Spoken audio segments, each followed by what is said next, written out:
Hi friends, this video shows how to reset Google PIN. Go to settings, select settings icon from top right corner, go to accounts and profiles, select your account or profile. Let me select this account Anna. Then I am going to lock this profile, select profile lock. See, it's asking for the Google PIN. I am going to reset this PIN, select forgot PIN, enter the password of Google account, then submit. Here we can create new PIN. Let me enter new PIN 1313. Let me enter the same PIN and confirm 1313. Done. PIN created successfully. So let me test it.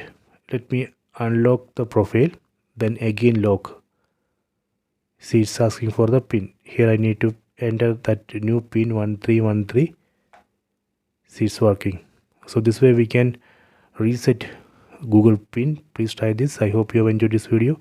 Please subscribe this channel. Please like and share the video.